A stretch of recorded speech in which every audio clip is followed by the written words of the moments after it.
Shalom Bapak Ibu semua, apa kabar? Senang bisa kembali melayani di doa pagi kita. Tapi sebelumnya, terima kasih untuk PAW yang sudah membawa kita dalam pujian penyembahan. Saya sangat terberkati sekali dengan pujian penyembahan hari ini. Bapak Ibu semua, hari ini saya akan membawakan satu judul yang cukup menarik bagi saya pribadi, tubuh yang mati namun hidup.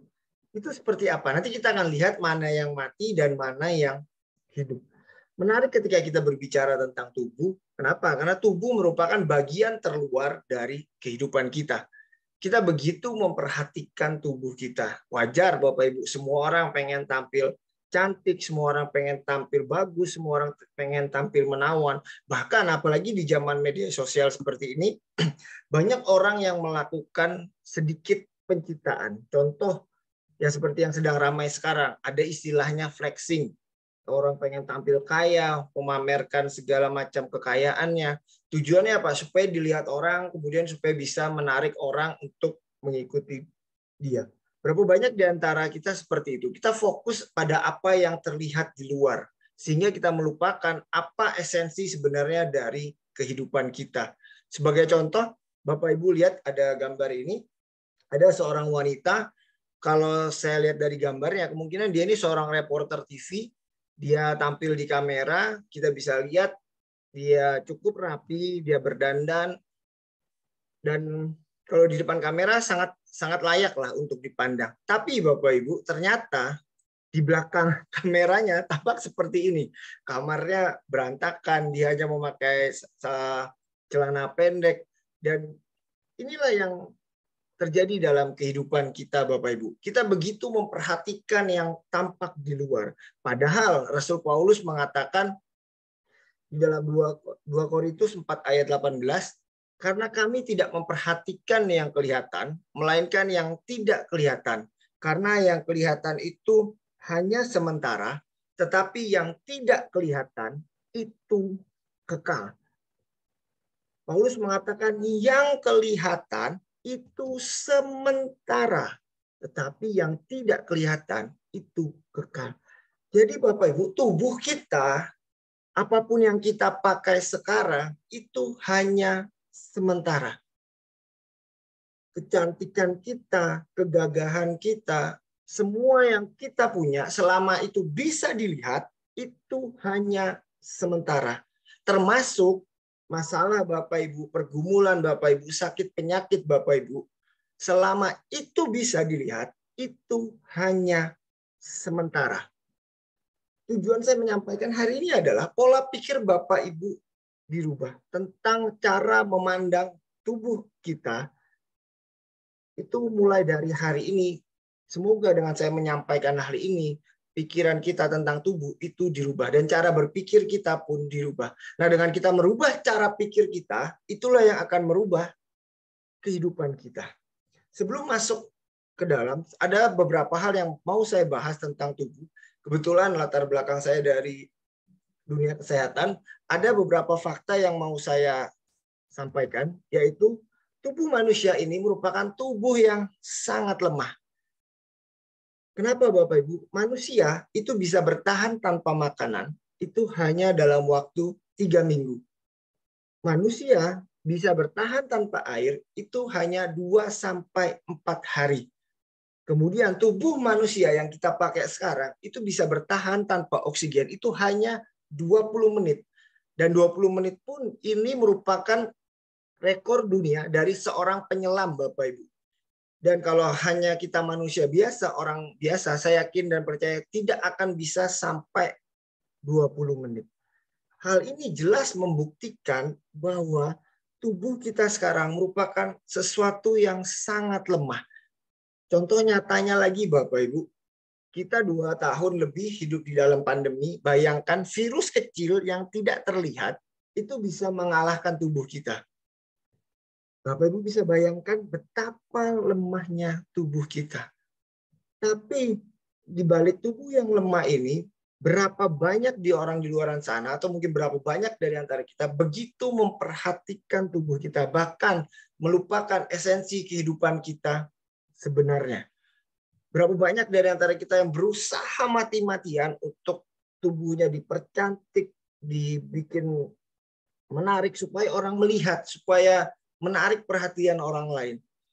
Bahkan ada satu fakta lagi yang bagi saya cukup mengejutkan Bapak Ibu. Apa yang terjadi pada saat tubuh kita mendapat kematian? Yang pertama adalah 9 sampai 12 jam suhu tubuh kita menurun dan otot kita mulai kaku. Nah, suhu tubuh yang menurun ini itu dimulai dari kaki Bapak Ibu. Jadi kalau misalnya Bapak Ibu ada saudara yang mungkin atau keluarga atau ketika menjenguk teman di rumah sakit ketika kakinya mulai dingin, nah itu mungkin bisa jadi pertanda menjelang kematian. Kemudian tahap kedua adalah mulai munculnya dekomposisi oleh bakteri di dalam tubuh. Di dalam tubuh kita ini terdiri dari banyak sel. Tidak hanya sel tubuh kita, tetapi juga ada sel-sel bakteri di dalam tubuh kita. Nah, begitu darah kita berhenti memompa, jantung kita berhenti memompa, darah berhenti mengalir. Saat itulah bakteri-bakteri yang ada di dalam tubuh kita itu mulai aktif dan mulai bekerja untuk mendekomposisi tubuh kita, atau bahasa simpelnya mulai menghancurkan sel-sel dalam tubuh kita. Nah, kemudian setelah dekomposisi dari dalam, kemudian ada lagi dekomposisi dari luar, yaitu dari organisme yang di luar yang mulai menghancurkan tubuh kita. Dan yang terakhir, hanya tersisa tulang dan rambut. Inilah yang saya katakan di awal, tubuh yang mati. Bahkan kalau kita pelajari lebih lanjut, setiap detiknya itu ada miliaran, jutaan miliaran sel kita yang mati dan akhirnya digantikan oleh sel yang baru. Nah, dengan penambahan usia, jumlah sel yang mati itu lebih banyak daripada sel yang baru. Itulah yang menyebabkan kulit kita mulai keriput, kondisi kita mulai lemah. Mungkin yang dulu waktu mudanya kita bisa lari 1 jam, mungkin misalnya seperti itu. Sekarang dan bertambahnya usia, kita hanya bisa lari setengah jam. Atau mungkin sekarang yang udah cukup senior, jalan pun sudah mulai capek. Itulah yang menyebabkan tubuh kita menjadi lemah. Tetapi Bapak Ibu, kalau kita melihat ke dalam Alkitab, ke dalam Bible kita, kita ini diciptakan seturut gambar dan citra Tuhan. Artinya apa? Pada dasarnya tubuh kita ini merupakan tubuh yang sempurna. Tapi ada satu kesalahan, yaitu yang diciptakan oleh Mas Adam di Kejadian 3 ayat 17.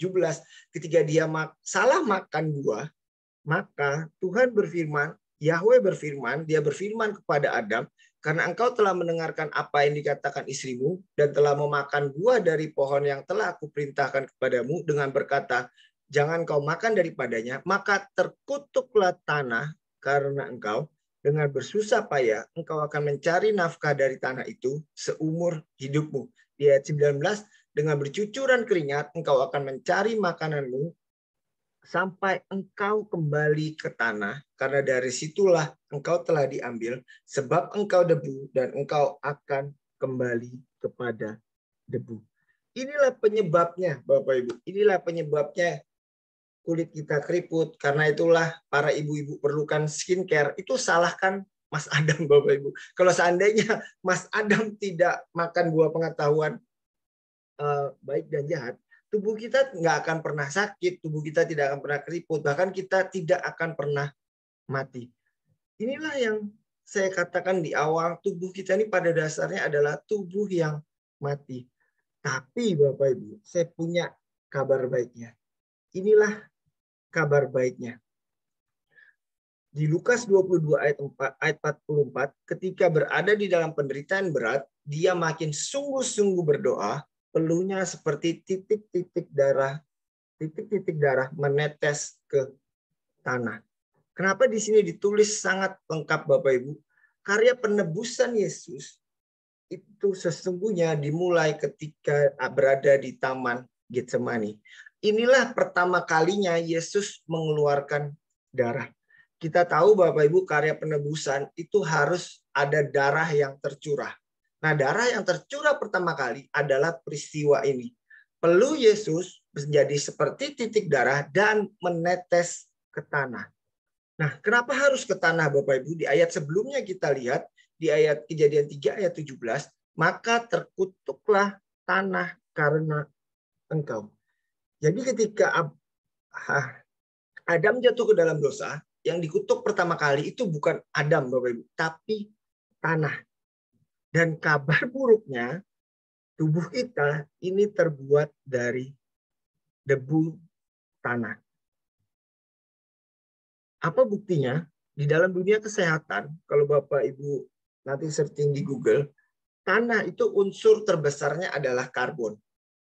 Dan tubuh kita itu unsur terbesarnya pun adalah karbon. Artinya apa? Begitu Tuhan mengutuk tanah secara tidak langsung, Tuhan sedang mengutuk unsur yang paling banyak di dalam tubuh kita. Tapi kabar baiknya, kutuk itu sudah ditebus oleh darah Yesus. Mungkin bisa katakan bersama saya, tubuh saya sudah ditebus oleh darah Yesus. Amin. Inilah kabar baiknya Bapak Ibu. Ketika Adam jatuh dalam dosa, ada Adam yang sesungguhnya yang menebus kita, dan itulah Yesus itu sendiri. Puji syukur kepada Tuhan, ketika kita ditebus, kita akan memperoleh banyak kehidupan. Nanti habis ini kita akan lihat ada 3 poin kehidupan yang akan saya sampaikan. Yang pertama adalah tubuh kita sudah ditebus. Namun jika roh Dia yang telah membangkitkan Yesus dari kematian berdiam di dalam kamu, maka Dia yang telah membangkitkan Kristus dari kematian juga akan menghidupkan tubuhmu yang fana melalui rohnya yang berdiam di dalam kamu. Inilah yang saya maksudkan tubuh yang mati namun hidup. Tubuh kita yang mati tapi sekarang dihidupkan oleh Roh Kristus yang ada di dalam kita. Katakan bersama saya, tubuh saya adalah tubuh yang hidup. Wow, inilah kabar baiknya Bapak Ibu. Tubuh kita sudah ditebus, tidak hanya ditebus, tetapi juga dihidupkan bersama Roh Kristus. Kemudian yang kedua, tidak cukup sampai di situ, bahkan Kristus pun tinggal di dalam kita. 2 Korintus 6 ayat 16, persatuan apakah yang terdapat di antara bait Elohim dengan kuil berhala? Sebab kamu adalah bait Elohim yang hidup, seperti yang telah difirmankan oleh Elohim, aku akan tinggal di dalam mereka, dan aku akan berjalan bersama mereka, dan aku akan menjadi Elohim mereka, dan mereka akan menjadi umatku. Dari dua ayat ini dikatakan Roh Kristus tinggal di dalam kita dan kita adalah bait Elohim. Artinya apa Bapak Ibu? Di dalam kita ini ada Roh Kristus, Roh Sang Pencipta, Roh yang punya segalanya, Roh yang menciptakan bumi ini, Roh yang punya kekuatan yang luar biasa. Dan saya yakin yang percaya, roh itulah yang akan menghidupkan tubuh kita. Saya punya satu gambaran seperti ini Bapak Ibu. Nah, ketika rumah rusak, ketika contoh aja atap rumah kita bocor, yang memperbaiki siapa? Dari gambar ini kita bisa lihat yang memperbaiki adalah yang punya rumah. Nah, sama seperti tubuh kita Bapak Ibu, karena tubuh kita adalah rumah Tuhan, kalau rumah itu rusak, yang punya rumahnya yang akan memperbaikinya. Jadi kalau tubuh kita sekarang dalam kondisi sakit, dalam kondisi terpuruk, dalam kondisi ditinggalkan, mungkin jiwa kita yang sakit, kita merasa semua orang melupakan kita, kita merasa tertolak, kita merasa depresi.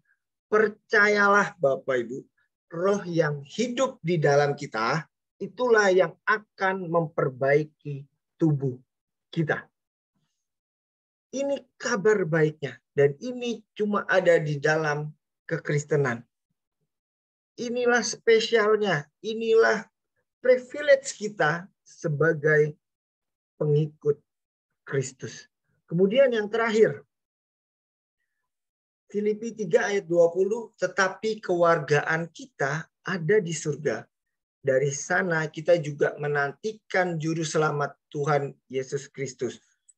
Kemudian ayat 21, yang akan mengubah tubuh kita yang hina ini untuk menjadi serupa dengan tubuh kemuliaannya sesuai dengan pekerjaannya yang sanggup menaklukkan segala sesuatu kepada dirinya. Kita adalah warga surga. Dan kabar baiknya, Yesus yang mampu mengubah tubuh kita yang hina ini menjadi serupa dengan tubuh kemuliaannya. Kalau dulu ketika Yesus ada di bumi, hidup selama 33 tahun, Yesus nggak pernah sakit, Yesus selalu sehat. Percayalah Bapak Ibu, tubuh kita pun karena kita percaya Yesus tinggal di dalam kita, dia akan memperbaiki tubuh kita. Maka kalau Bapak Ibu ada sakit, ada pergumulan, percayalah sama saya, percayalah sama Yesus bahwa Tuhanlah yang akan mengubahkan, Tuhanlah yang menyembuhkan, Tuhanlah yang akan membalut setiap luka Bapak Ibu semua. Dan yang menarik adalah kita adalah warga surga. Semua yang hadir di sini adalah warga surga. Kita hidup di bumi ini hanya sementara. Seperti saya katakan di awal, apa yang kelihatan itu hanya sementara. Terakhir dari saya akan tutup dengan satu quote dari Bill Graham. Ini merupakan seorang pastor yang luar biasa.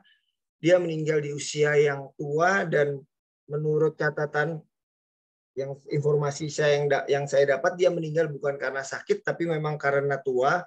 Karena memang seperti saya bilang di awal, setiap saat sel kita ada yang mati. Nah, beliau ini kemungkinan karena sudah terlalu banyak sel yang mati sehingga beliau pun mati.